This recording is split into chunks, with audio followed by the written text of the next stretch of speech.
instalasi HVAC sistem berikut. Perhatikan bagaimana sistem dapat membuat panas dan dingin. Pada musim panas, suhu termostat zona kiri dinaikkan, menyebabkan orang-orang di dalamnya kepanasan.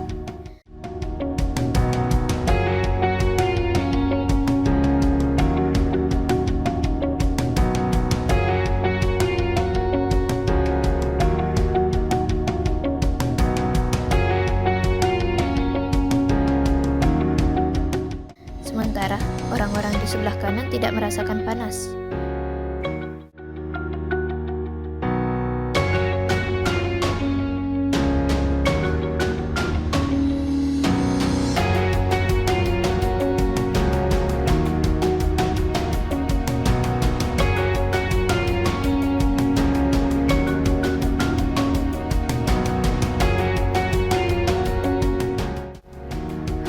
Dikarenakan sistem HVAC tiap zona memiliki terminal unitnya masing-masing.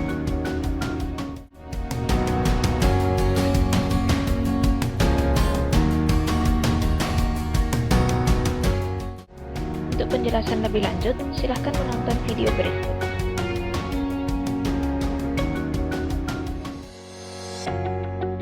The HVAC system installed in a commercial or office space differs greatly from the heating and cooling system that you might be familiar with in your house. In your home, your heating system is set up to deliver warm air during the winter and cool air in the summer. It does this using a furnace or an air conditioner and a common set of ductwork.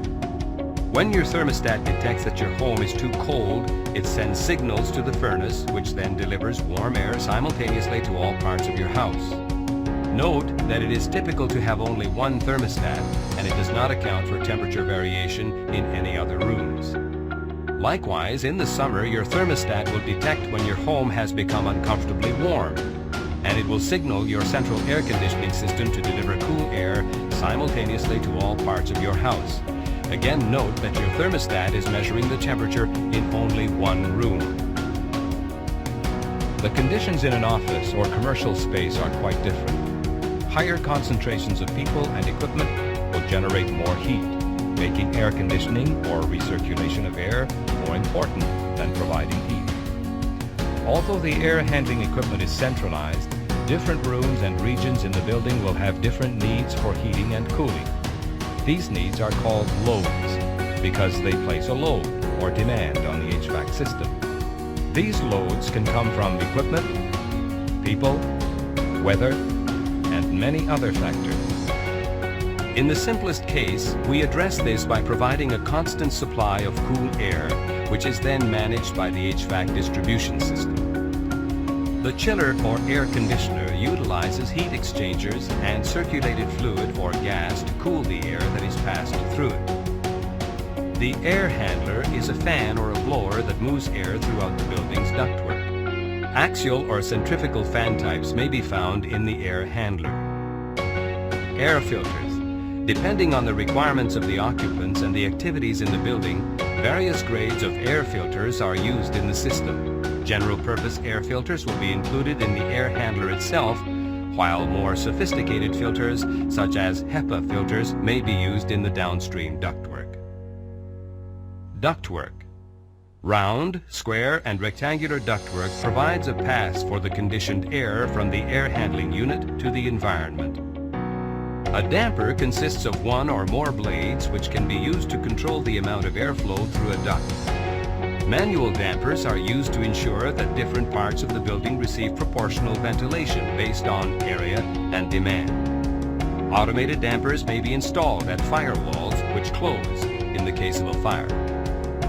A terminal unit is a device that uses an automated damper to control the amount of air which is delivered to a room or region.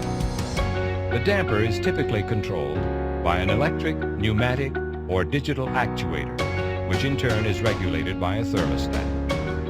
A set of adjacent rooms or regions in a building which have identical heating and air conditioning needs are called a zone.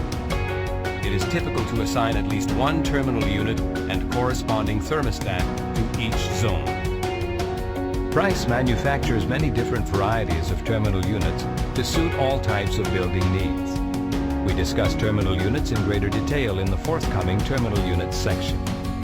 Heating coils may be installed after a terminal unit to provide heat on a zone-by-zone basis. As mentioned previously, buildings with a high number of occupants may not require extensive heating even during the coldest months of the year. Heating coils offer an efficient way of providing heat for those few areas that require it and are controlled by the same thermostat system as the terminal unit. Various types of linings are available to dampen noise within a duct. A short length of line ductwork, called an attenuator, is often installed following the terminal unit to dampen discharge noise. Ultimately, the test of an HVAC system lies in its ability to deliver conditioned air to the occupant. Air from the ductwork enters the occupied space through grills, registers, or diffusers, often called GRDs. The term grill is commonly applied to any air outlet or intake that consists of a square or rectangular face and neck and whose facial appearance is made up of louvers, which may be used to deflect the air. A register is a grill that has one or more adjustable blades or dampers that control the amount of air that flows through. A diffuser is an air outlet which incorporates structures such as vanes, louvers, perforations, and other features for distributing and directing air. The diffuser's job is to direct the airflow throughout the occupied space in the most efficient manner possible.